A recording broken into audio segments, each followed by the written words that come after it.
আসসালামু আলাইকুম সাইক। ওয়ালাইকুম আসসালাম রহমতুল্লাহ বরকাত। কেমন আছেন সাইক? জি আলহামদুলিল্লাহ, বলেন। কোথা থেকে বলছেন? আমি করণদিঘি থানা থেকে বলছি, উত্তর দিনাজপুর।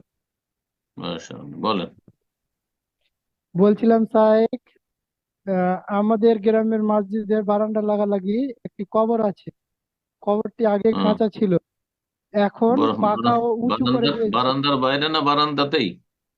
বারান্দা লাগালাগি একদম। হুম। উম, এখন পাকা ও উঁচু করে দিয়েছে। এখন আমি সেখানে কি সলাত আদায় করতে পারবো স্যার? কবরের উপরে? না না, ভিতরে। না, মসজিদে নামাজ পড়া যাবে, বারান্দার নিচে যেহেতু আছে, বাইরে এক সাইডে আছে, ওটাকে ঘিরে দিলে দিল। আর যদি ওখান থেকে উঠাইতে পারে তো ভালো। ঘেরার কোনো ব্যবস্থা নেই ওখানে, মানে ভিতরেই আছে একদম। সামনেও নেই, মুসল্লির সামনেও পড়েন না। হ্যাঁ, আর না। মসজিদের ভিতরে কবর নাই, মসজিদের বাইরে আসো, তারা মসজিদে নামাজ জায়েজ আছে।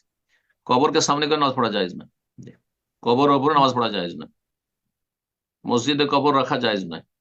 এগুলো যদি না থাকে, বাইরে আছে কবর, বারান্দার নিচে আছে, আর কবরগুলো সামনেও পড়ে না মুসল্লির, তাহলে জায়েজ আছে।